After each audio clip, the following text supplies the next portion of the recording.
The Agenda with Steve Paikin is brought to you by the Chartered Professional Accountants of Ontario. CPA Ontario is a regulator, an educator, a thought leader, and an advocate. We protect the public. We advance our profession. We guide our CPAs.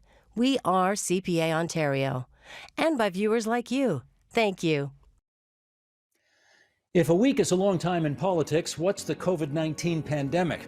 Tonight, how policy and politics in Ontario are catching up to a government scrambling to contend with a deadly third wave.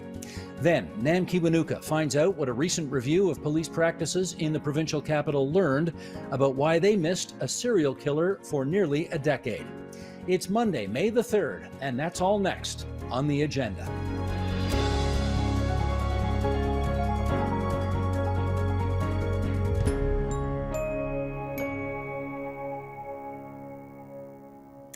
No government is skating through this pandemic. It's a wicked challenge, no doubt. But 14 months into the crisis, amid extraordinary 180s, aggressive deflections, and one tearful apology from the Premier, the Ontario government's performance is taking heat from many quarters, including the Auditor General. With us now for more, let's introduce, in Cambridge, Ontario, Jeffrey Stevens, weekly political columnist for the Waterloo Region Record, who first covered Queen's Park, incidentally, in the 1960s. In Burlington, Ontario, Laura Stone, reporter for the Globe and Mail's Queen's Park Bureau. And in Mississauga, Ontario, Fatima Syed, freelance journalist and host of the political podcast on Canadaland called The Backbench. That's a good name for a podcast. Fatima, it's good to see you again. Laura, good to have you back on the program. Mr. Stevens, your debut on this program has been long overdue. We're glad to have you on. How you doing? I'm doing just fine, Steve. Glad to hear it. Well, let's put you to work right away because you, of course, talk to people. You read the polls. You have your own sense of things, having watched Queen's Park for so many years. How much confidence in your judgment does the current government of Ontario enjoy among the population? Almost none. That little? Well, looking at the polls, yes, you've got a majority, a large majority of the population in Ontario disapproves of the way the government is handling its overall performance, and particularly its handling of COVID and the rollout of the vaccine program. And I think one of the polls just the last week or so showed that 69% of the people thought that Doug Ford had plenty of opportunity and notice of the third wave of pandemic and did nothing and take any action. One thing I would say that I watch all the provinces, and the Ford government is the second worst in terms of its acceptance by its public. The worst by far is Alberta. That is what the polling suggests right now. Laura Stone, as you look at it, how much confidence do you think the government enjoys among the population right now? Well, there's no doubt it's been an extremely difficult few weeks, stretching into a few months now for the Ford government. And it all sort of culminated in those very ill-conceived public health measures that the government announced in a very harried fashion on that Friday afternoon, in which they closed playgrounds and essentially would have allowed police to stop anyone on the street for any reason and demand their address.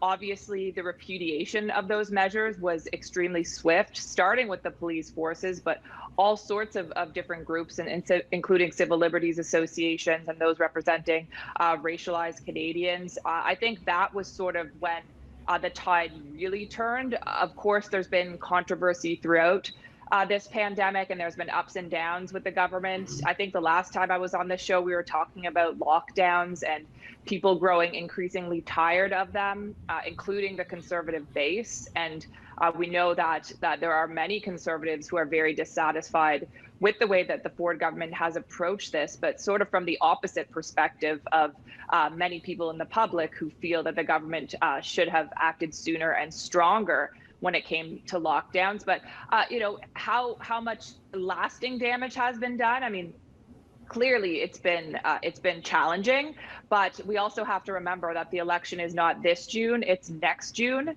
And so I think that the Ford government does have time, and I think they're looking towards the next campaign to kind of rebuild the Premier's image as after they've faced a very, very difficult few months here. They say a week is a lifetime in politics, in which case we have almost 60 lifetimes before the next provincial election. That's always worth remembering when the polls get published. Fatima, how do you see it? I think there's a lot of frustration and anger against Premier Doug Ford, but more so against the Conservative members of government as well. I think people have been trying to find a champion and a line of support throughout this pandemic, and they just haven't found it. I live in Peel region where 7 of the MPPs are Conservative members. Peel, as we know, is one of the hardest hit regions, not just in the province, but in the country. And I think people have felt the neglect and abandonment by those MPPs for not having their backs, for not going to bat for them, and for not supporting them when they needed them the most. So I think it's not just a problem with the leadership at the top, but it's a problem throughout where Ontarians are really upset and frustrated with the lack of leadership that has been shown, especially during the third wave. I don't have to tell any of you that one of the biggest and most tragic stories throughout the course of the pandemic has been the situation in long-term care in this province. And last week, we saw 2 pretty significant developments happen. First, the Auditor General, who is a neutral arbiter of things at Queen's Park, she came out with a report. And then the Premier's own appointed long-term care task force gave its findings as well. So 2 big reports coming out. And I guess I just like, Jeff, I know you've written a lot about this. I'd like you to just weigh in and tell us what you think some of the, I guess, 1 or 2 most important takeaways from those reports were that we should know about. Well, I guess the main takeaway is that the problem of long-term care cannot be addressed or resolved at all until we put an awful lot more money into the system. It's got to be done. Got to I guess start with long-term care homes. Get rid of all those wards. Everybody in the long-term care needs to be in a private room with a private bath. That means rehabilitating all of the older multi-room ward systems, all of the older ones, and tearing down a bunch of them, which is going to be terribly expensive. I think we've got to do something about the inspection system. Which has been a farce, frankly, and was cut back more by the Ford government. No government has paid a whole lot of attention to the proper inspection of long-term care for decades. It's been worse recently. Inspectors don't go out frequently when they should. They have a system of notifying the owners and operators of long-term care before they come, so people will quickly bring in temporary workers, so it looks as though they've got more staff than they have. And they don't, they find things wrong, they don't follow up and chase it down. And if long-term care facilities are constantly violating the regulations, nothing happens. So that's if there are better inspections, that would help a great deal. But I think over the long term, Steve, what you really got to look at is shifting the emphasis away from institutional care, like long-term care homes, and getting more and more into home care. Take care of people at home. Keep as many as you can out of long-term care. They'll do better at home. Their chances of survival are better. They'll enjoy a happier life. And what's the average? They say somebody goes into long-term care, they're dead on average within 2 years. I think this is a lot better, survive a lot better if they can stay at home, closer to family, with regular care coming in to look after them. Every poll I've seen says people would prefer to live and, frankly, to die at home as opposed to in institutional care. Laura, as you talk to people in the provincial government, clearly the long-term care system has been treated as, in some respects, like a poor second cousin in the healthcare family. Based on your conversations, based on your reporting, do you see any determination in the current government of Ontario to do something about all this? Well, I think what we've seen throughout this pandemic, and particularly with the release of these reports, is just how completely sidelined the long-term care sector was, how unprepared they were. They were cast aside, and the stories coming out of the Commission's report are just devastating, and frankly, like they're hard to read. And they really pull at your heartstrings. They are so sad, the way that these staff would cry outside homes, the way these people died alone without family. It's seriously disturbing. I think that the Ford government, throughout this has seen how damaging this has been for them, and they are trying to do something about it. And we've seen many announcements about homes to be built and good news announcements in their minds. I mean, the trouble is that these are years, if not decades away, and the Ford government does have to answer for, as the professor mentioned, the lack of comprehensive inspections, why there was no preparation between the first and second wave, which I think the public views as inexcusable, and the minister has to take some responsibility for this, and we've seen a real resistance on her part. So yes, I think there's certainly a recognition that this needs to change and that there needs to be infrastructure built, but also the commission talks about a wholehearted change in the way that the sector is run. While profit could play a part potentially in building these homes, that shouldn't be the sole purpose of running a long-term care home. So there is a lot of soul searching that needs to be done now. And I think this is going to be one of those major issues that dogs the government heading into the next election. Fatima, as I get you to weigh in on this, I first want to play a clip. This is from Dr. Vivian Stamatopoulos, who's at Ontario Tech University in Durham Region. The minister whom Laura referred to is Minister Marilee Fullerton, herself a medical doctor back in the day. She's the minister responsible for long-term care. Let's hear what Dr. Stamatopoulos has to say, and then Fatima, I'll get you to weigh in on this. Let's have the clip if we can, Tony. Thanks. Astounding. I watched the press conference and I listened to Colin DeMello, I listened to Mike Crowley, I listened to them to try to get her to accept some sort of personal responsibility. And there is none, nowhere to be found. Keep in mind, these families who I talk to on a day-to-day basis have not had an apology once for what happened, the worst humanitarian crisis in our collective long-term care history. And not one, I'm sorry, we messed up, we dropped the ball, when everyone around you is very clearly documenting the evidence of your flagrant failure. Okay, Fatima, your view on this? I mean, I can't say it better than she did, right? I think the report is extremely egregious and it screams for accountability and it screams for someone to acknowledge that something majorly bad happened.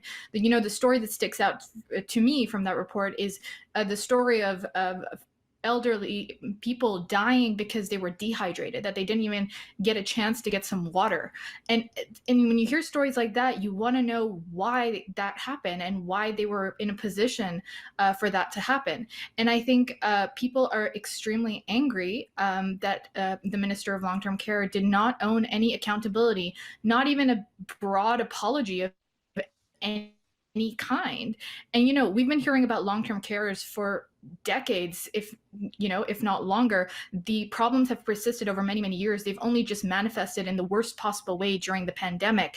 I think it's time for the government to stop passing the buck to previous governments and really just fix the problem. It's not that hard. Experts have been yelling for years that there needs to be a shift towards home care. There needs to be a shift towards maybe a public-private partnership model. And all the reports are there. All the data is there. It's just a matter of putting it in place and getting to work and fixing the problem. Jeff, let's talk about the other major development last week, and that was almost after a full year of saying we don't need one, the government of Ontario, I guess relented would be the right word to use, and decided to bring in a paid sick days program as a political move. How do you see it? Well, I see it very much as a political move. It was dragged kicking and screaming into the sick day program because business didn't want it, and the Ford government tends to listen to business interests before it listens to its scientific experts, its medical experts, or even to the needs of the public. And that's part of the problems that they've got. There should be proper sick leave. And when there's a pandemic, it should be reinforced. One of the problems is there's a bigger role for the federal government in all of this than is playing. And I'm still waiting to see results of the Prime Minister's promise in September for a national strategy on home care and long-term care. And it hasn't come yet. Nothing's moving, and I don't think anything's going to happen on that. But this is not a local problem. We need 34 regional health authorities in Ontario. It's not just a provincial problem, it's a national problem. It needs to be addressed that way, and it needs to be addressed that way pretty quickly, I would think. Laura, on the issue of paid sick days, it was becoming pretty apparent that this issue was not going to go away, and the opposition parties and so many other interest groups in society were beating this government like a drum on it. They finally brought a program in. Have they resolved it in terms of, it's being a political problem, the fact that they didn't have anything in place?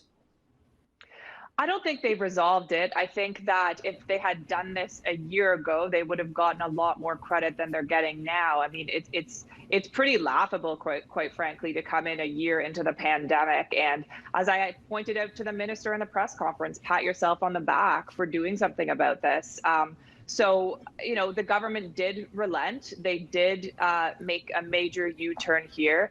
And what I see is the Ontario government having a very large chip on its shoulder when it comes to this issue, because other provinces, in particular, they love to bring up the example of British Columbia, have not done this. And so they like to compare themselves to others and say, look, the NDP government in BC hasn't done it and we're doing it first. And they also love to bring in the example of the federal program, which Ontario says they helped negotiate, but which most people, everyone has said is fairly inadequate and cumbersome. So, I think they've tried to kind of put this to rest, and this is going to go ahead, but I don't think this absolves the government for the past year having done nothing on this issue and frankly having fought it tooth and nail, with the Premier calling this double dipping and a waste of taxpayers' money. I mean, those clips will live on. Those do not go away.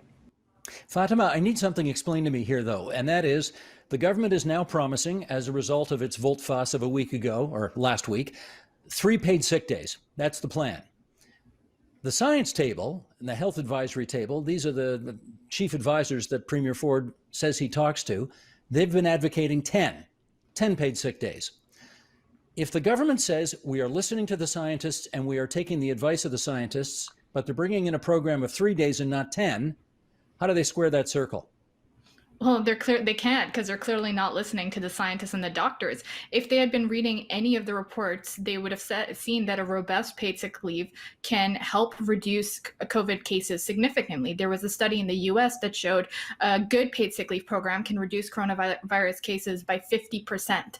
We currently have 164 workplace outbreaks in Peel region alone. There are a lot of workers who won't be able to go to work because of that, and not all of them have paid sick leave. This is a problem and has been a problem, as Laura said, for the past year. The government has just come out with the very bare minimum that won't even be effective. It's a temporary program, it's retroactive, and it doesn't help workers who have to take care of their families, who have to take more than 3 days off, and who can't, quite frankly, afford to take even 3 days off. So we're really giving credit to a government that has done the very, very bare minimum, and it's not going to help workers. Everyone from doctors to the workers themselves have been screaming that this is not helpful. So I think, it's a little too late for them to come out with this announcement. And moreover, it's a little obnoxious, quite frankly, for them to say that, this is going to solve all our problems.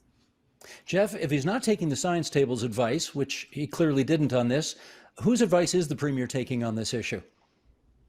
Well, I think he's hearing a lot, Steve, from his caucus. And what they are hearing from their constituents is that people are tired, they're resentful, they don't want any more restrictions, they want to get out of the parks, they want to be able to play golf again. They'd like to go to restaurants and so on. They just had enough of this, and if they thought the government had moved more quickly, and if it were more serious in its attempts to control the pandemic, they might be more responsive. But they feel that they've been getting mixed signals from the government all along. Stay home, oh no, don't stay home. You can go shopping, no, you can't. Go to big stores only, but just stay away from the little ones. It has not been clear, and I think the sense there is that I think what's going on now is it's happening too late, and God knows how this is going to play out. But I think we're in for a lot more trouble. Laura, before I get you to weigh in, let's listen to the man who actually brought the policy in last week. Here's Labour Minister Monty McNaughton Tony, that clip if we can. Since the start of the pandemic, we've had workers' backs. We had their backs when Premier Ford negotiated with Prime Minister Trudeau a $1.1 billion fund for paid sick days last summer. We had their backs when we advocated to Ottawa for workers to have repeat access to the federal program, faster payments, and 20 paid sick days instead of 10. And we've got their backs again now. These words that get used in these announcements don't happen by chance. These are very carefully chosen phrases. And Laura, maybe I could get you to weigh in on this. We've got their backs. We've got their back. We heard it several times there. What do you take from that? I think this is an incredible turnaround for the government. This is a communications exercise. Again, we had the Premier out repeatedly using the term double dipping when it came to sick days because there was this federal program. He was giving interviews where he said this was a waste of taxpayers' money and people don't want it. So to have that defense for the past year and then only to turn around and say that, this has been the government's goal all along, it's pretty disingenuous. So I think that shows me that they're feeling very, very vulnerable on this issue now. And they realize that the public tide has turned. Not just with unions or NDP supporters, which is probably what the government thought where this was coming from previously, but I think they're seeing that public opinion toward this issue has dramatically shifted, and they scrambled to get something done quickly because they've completely lost the room on the issue of paid sick days. Let me pick up, Jeff, with you on that issue of public opinion, because sometimes when this government gets in trouble as it relates to public opinion, there's always the tried, tested, and true. Let's pick a fight with the feds. And the fight they're picking right now is on, quote unquote, the looseness of the borders. Doug Ford constantly saying things like, we want the Prime Minister to close down the airports and we want him to tighten things up because that's a way to get the number of positive test cases down. Do you think the public's buying the argument? To a degree, I think. I think that's been one of the weaknesses of the federal government is it did not close the borders soon enough and let flights come in. And but I don't think that gets the Ford government off the hook at all.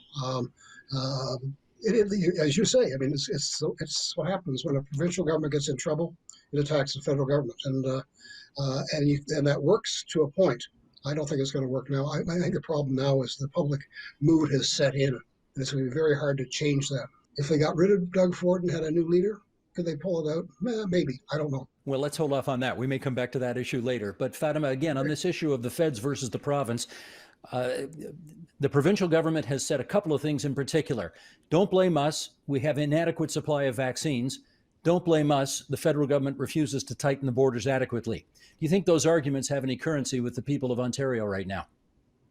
They don't. And it's because every time the Ontario government points fingers at the federal government, they're basically saying that they're not going to take any responsibility or enact their duty as a provincial government to protect their workforce, their residents, and their people. Every time the Ford government says that it's because of the borders that the variant's here, they're deciding that they're not going to take control of the variants that are already here, that are in the workplaces, that are in the community and spreading rapidly. Every time the federal government says that we don't have enough vaccine supply, it's the federal government's fault, they're saying, okay, well, we're not going to do anything to protect you.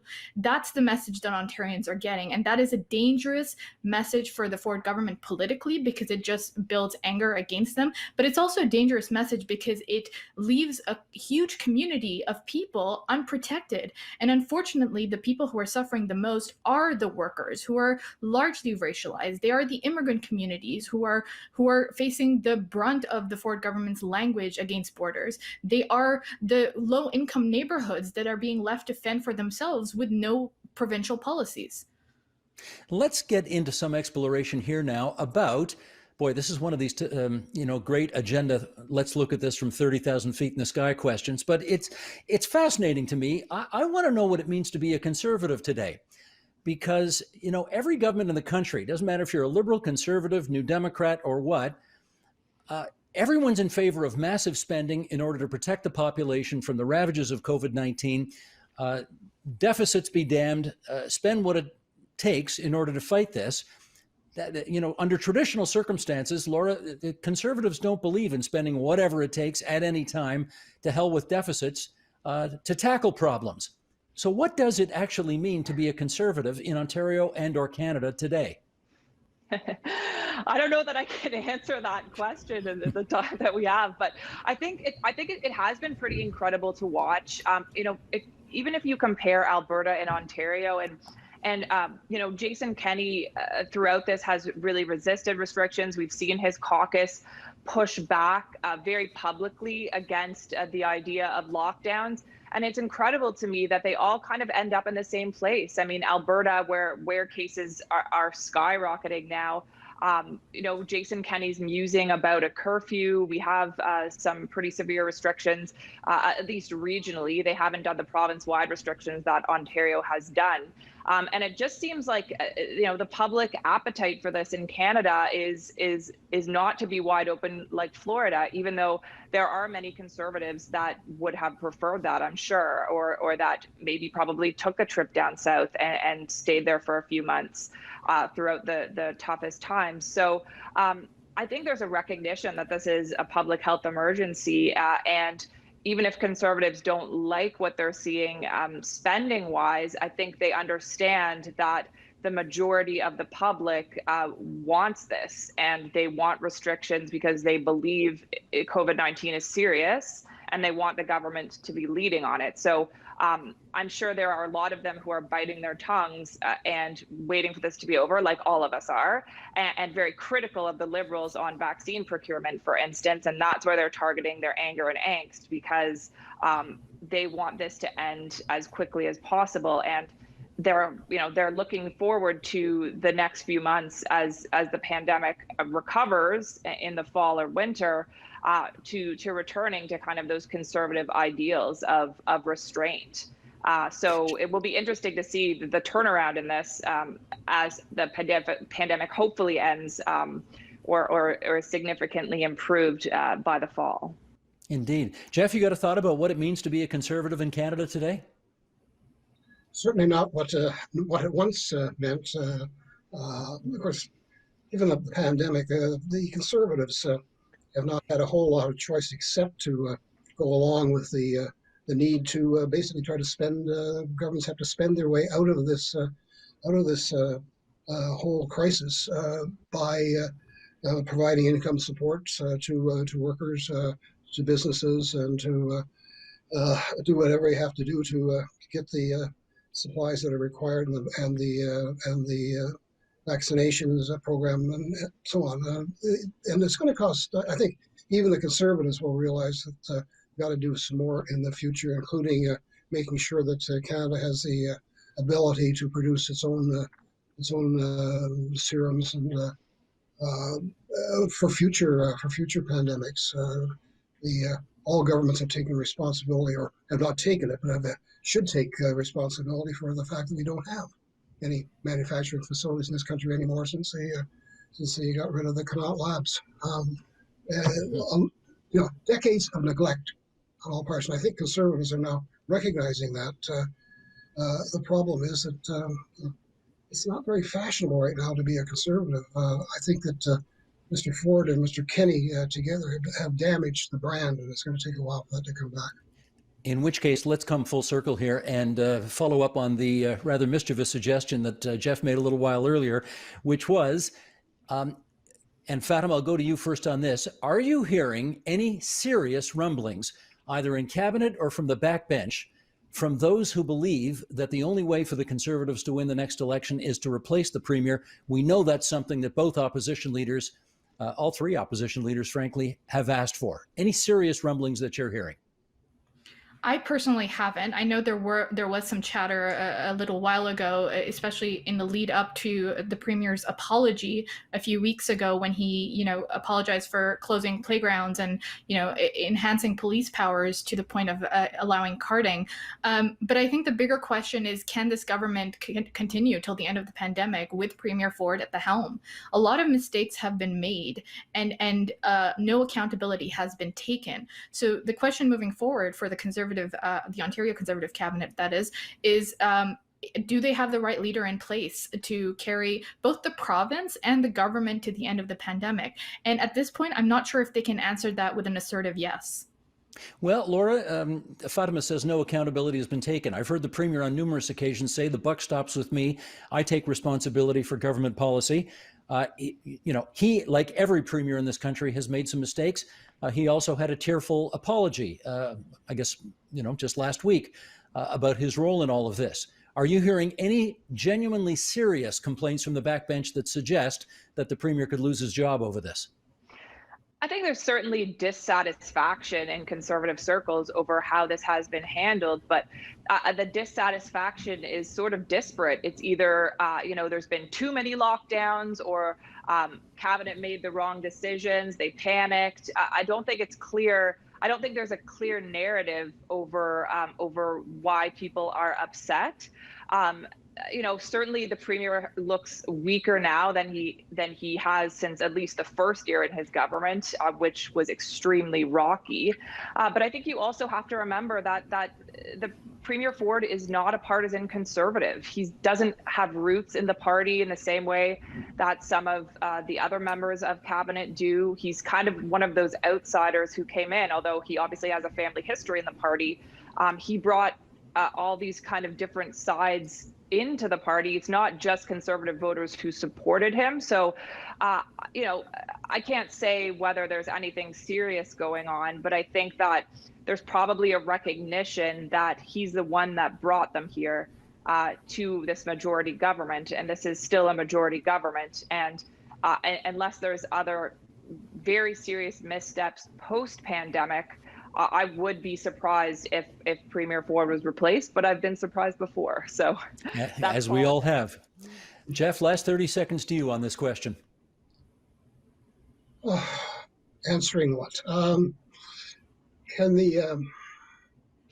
What I hear comes not from caucus or the Cabinet so much as it is from people out in the riding associations, the organizers there, the people who have to go and I guess they can't knock on doors so much now, but certainly trying to round up support, raise money for the party, and the level of unrest and unhappiness among those people is a good deal higher than it is among the caucus and certainly the Cabinet. I think a lot of the Cabinet ministers are just glad to have those jobs, and they wouldn't have Doug Ford hadn't had his coattails there for them to ride into the office. And I think there is a sense in the party that it should be doing a lot better than it is. That they have a leader who is not providing the strength that they had hoped. And I think they worry most of all that they're going to lose the next election unless they do something else. And that unrest may do something. I don't know.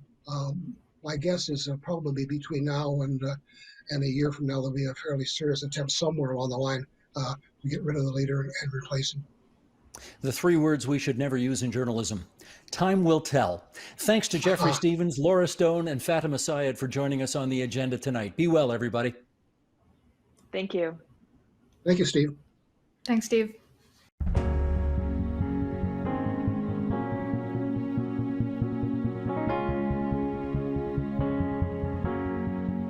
Why did it take the Toronto Police Services years to detect a serial killer operating in Toronto's gay village? That was among the key questions before the independent civilian review into missing person investigations led by former Judge Gloria Epstein. Mark Sandler was lead counsel for the review, and he joins us now on the findings of their final report, Missing and Missed. Hi, Mr. Sandler. It's nice to meet you. Let's start with some context. Why was an independent review into missing person cases launched in the first place?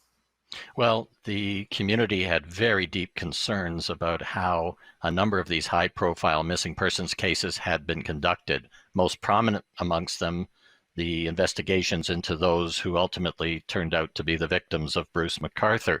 There were other high-profile cases, such as the disappearance of Elora Wells and also Tess Ritchie. And as a result of the concerns expressed by the LGBTQ2S+ community and other representatives of marginalized and vulnerable communities, it was decided that an independent review was necessary to address the issues.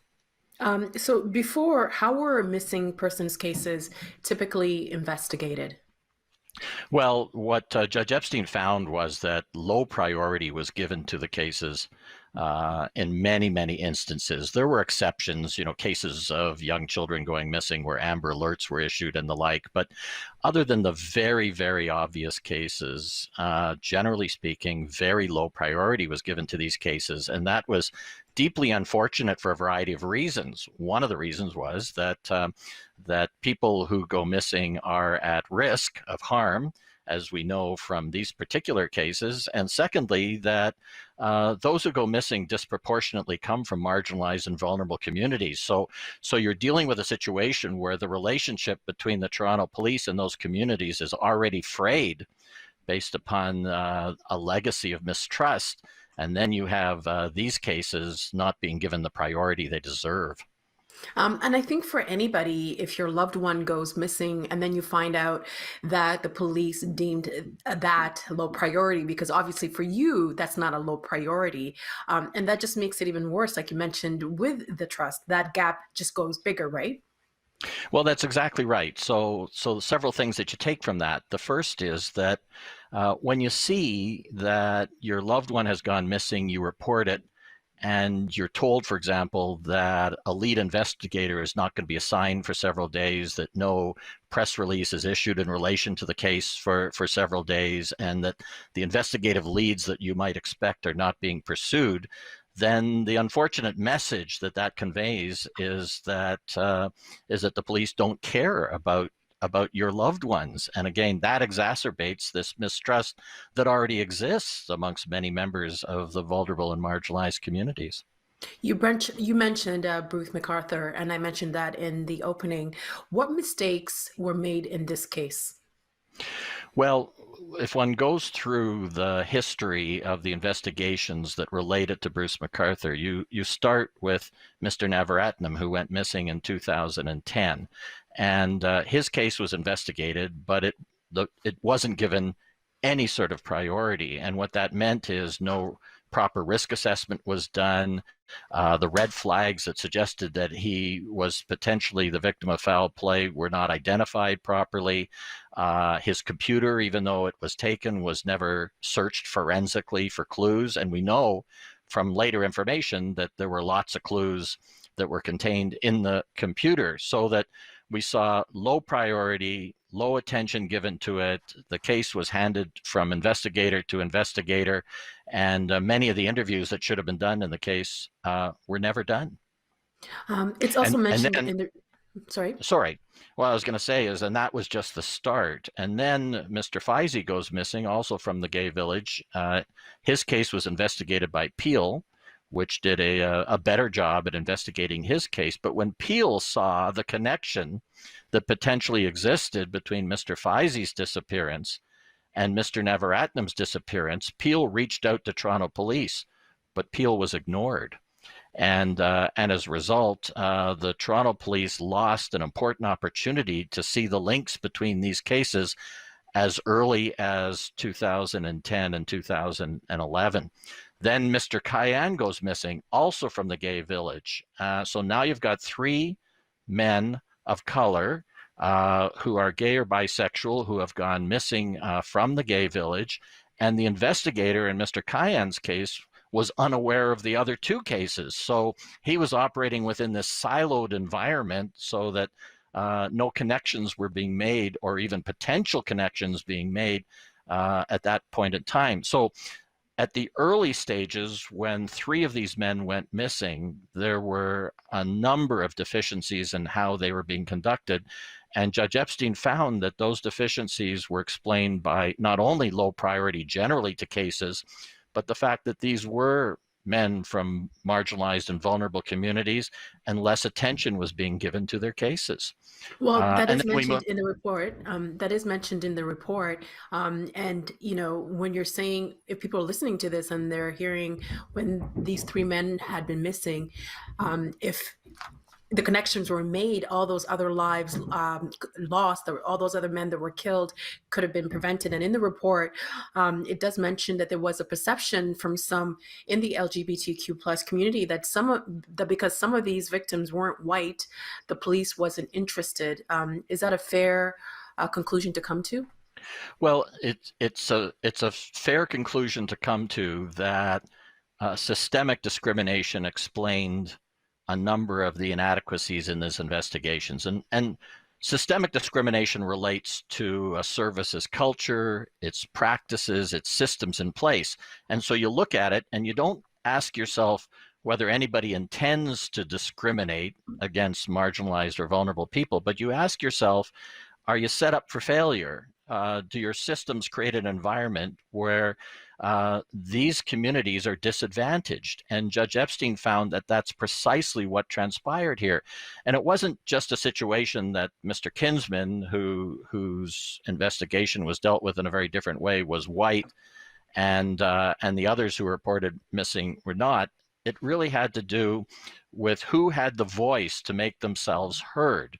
And Mr. Kinsman's supporters were very powerfully made the case for why his investigation deserved priority.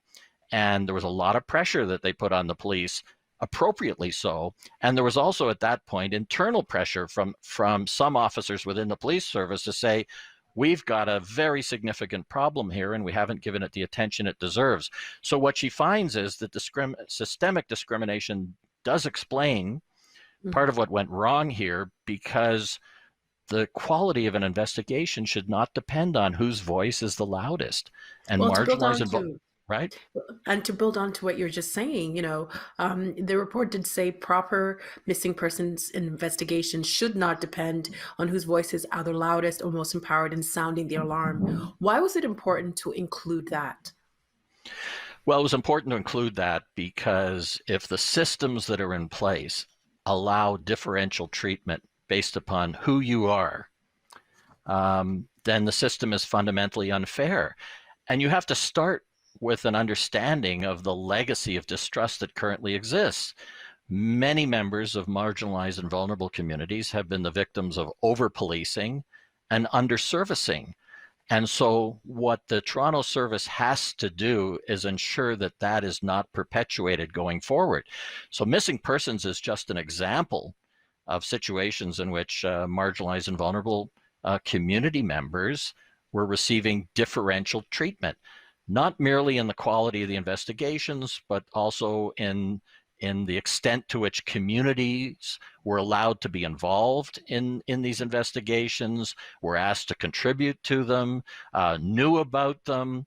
And on so many levels, these investigations fell below appropriate standards. You also mentioned Tess Ritchie. This was a young woman who went missing in 2017. What mistakes were made in her case? Well, as you probably know, when she disappeared, the police conducted a search of the area, again, in the gay village, to see whether they could find her. Unfortunately, it was her own mother who discovered her body not far, as actually 80 meters away from where she had last been seen. So no proper search was done as was required of the area in close proximity to where she was last seen. That was a very significant error as well. We saw that there was a delay in appointing a lead investigator on the case. There was a delay in seeking out video footage in the area nearby where she had gone missing. We saw that when her body was discovered, the homicide squad was not notified, even though this was a case that raised concerns about suspicion. And as we know, ultimately someone was charged with murder. So there were a whole series of issues associated with Tess Ritchie's disappearance, the most prominent being the failure to conduct a search where it should have been conducted. I can't even imagine the nightmare of a mother finding their own child. What could have police have done differently here? Well, if you're talking specifically about her case or more generally, on Tess Ritchie's case, What should have happened is that when the police learned that she had last been seen at a particular location, which was new information that they obtained during the investigation, then they should have conducted a further search in the area that was in close proximity to where she was last seen. And they should have sought out video footage at the very earliest opportunities of the investigation, because often the video footage from nearby businesses and in some instances homes represents the best evidence as to what has happened to someone. And we know that because it was video footage that led to the apprehension of Mr. MacArthur. And we know that video footage also figured prominently in the prosecution of Mr. Slatter for Ms. Ritchie's murder. And I don't know what you can say to her family to say why that wasn't done in the first place. Well, I think Judge Epstein has said everything that can be said about why that wasn't done. She has set out a series of issues, both in the existing procedures at the time, in the practices at the time, as I've said, in the low priority given to these cases, in the failure to assign investigators in a timely way. And Judge Epstein has also spoken to the family on several occasions as well. So I think they've got a good sense of what went wrong in the case based upon the report. You also mentioned Elora Wells, and she was an Indigenous trans woman who also went missing in 2017. What happened with her case?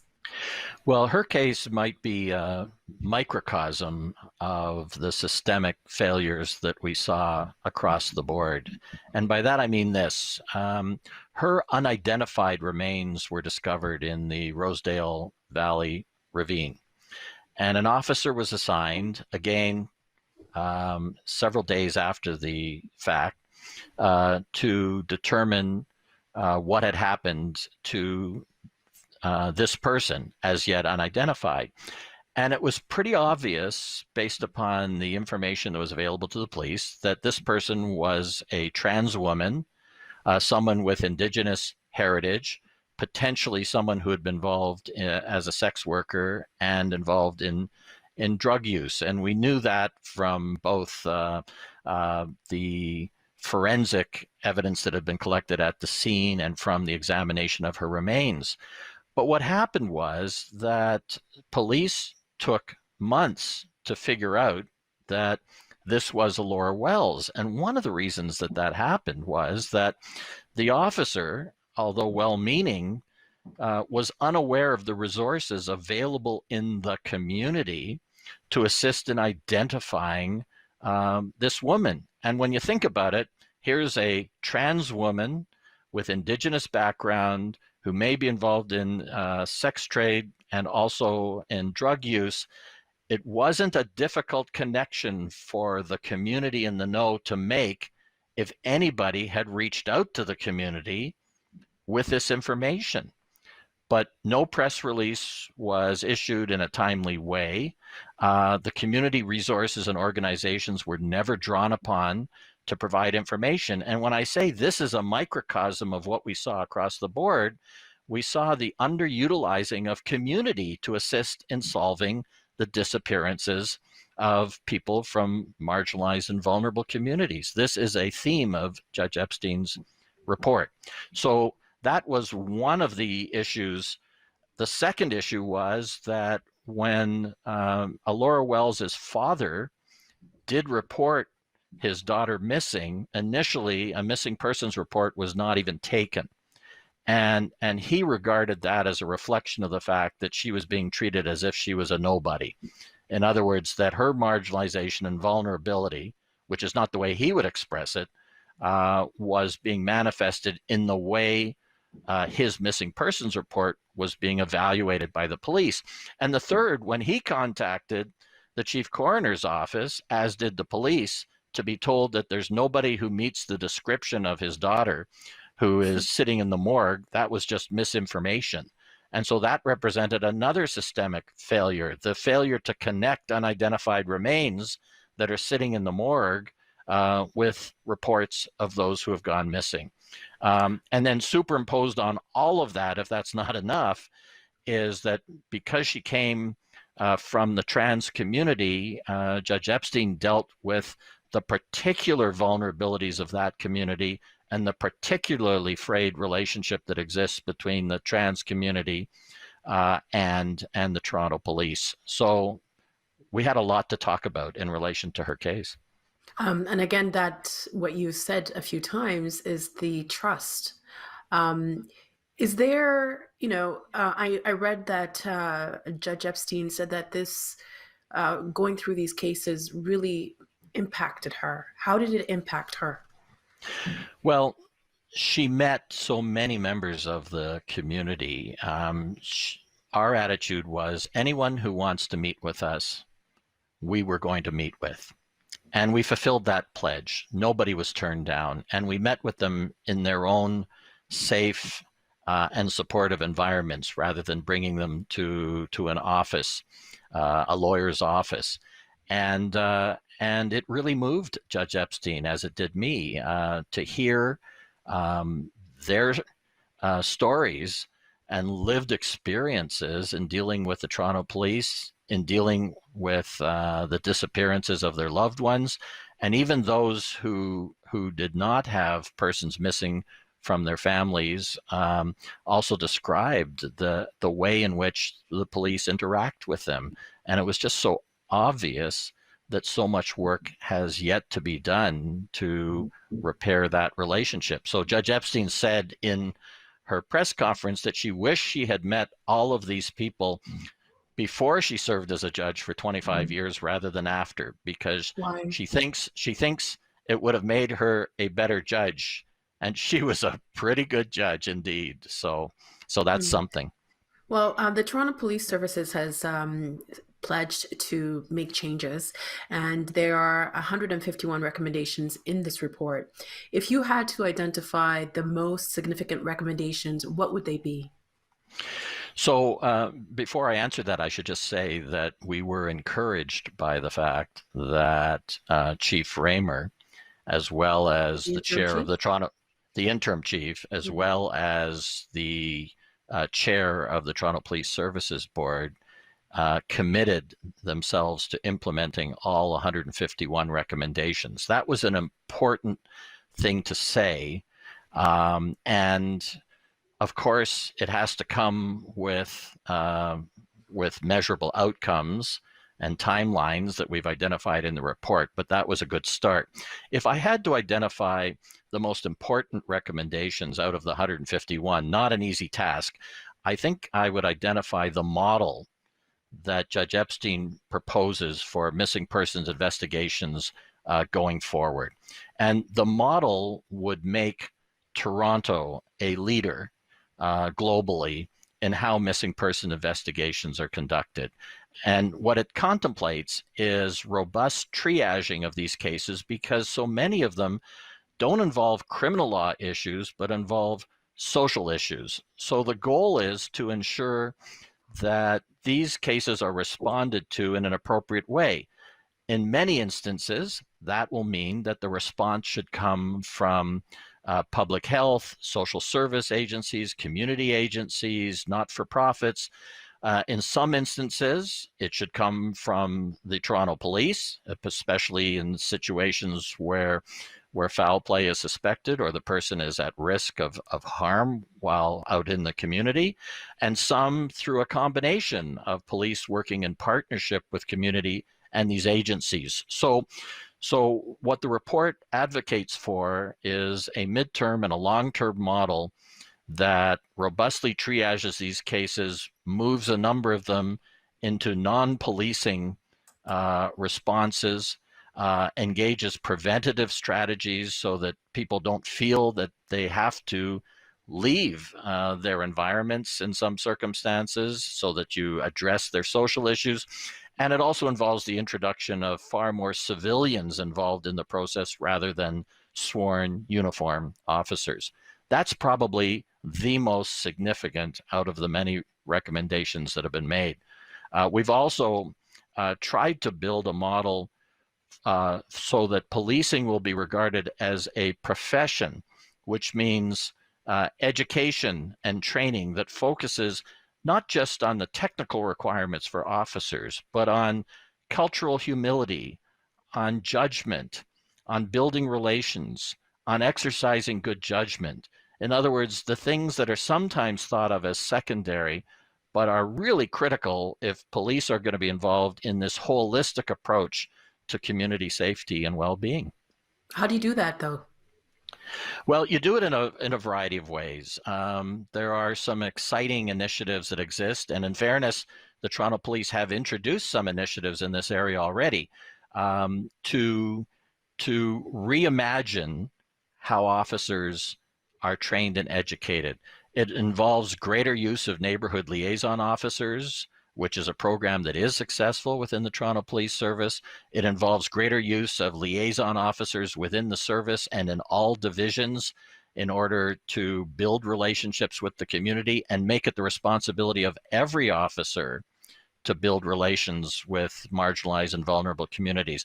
It involves a reimagining, which is a term that we use several times in the report, a reimagining of how community consultation takes place, because there is a tendency just to create a new committee every time an issue takes place, as opposed to a more holistic approach that recognizes the intersectionality of issues. In other words, people in the community are not simply defined by the fact that they're Black, or defined by the fact that they're Indigenous, or the fact that they're trans. There's an intersection of personal identifiers that play such an important role in how they're dealt with by the police. So Judge Epstein has made a series of recommendations that involve renewal of how community consultation takes place. Mark Sandler, thank you so much for your time, and our thanks to Judge Epstein as well. This was a difficult conversation to have, but very important, and I recommend, if anyone is interested, to look it up and to learn more. Thank you so much for your time. We appreciate it. Thank you. Okay. That is the agenda for Monday, May 3rd, 2021. Tomorrow is virtual healthcare here to stay. We're looking at that. I'm Nam Kiwanuka. Thank you for watching TVO and for joining us online at tvo.org. And Steve will see you tomorrow. The Agenda with Steve Paikin is brought to you by viewers like you. Thank you.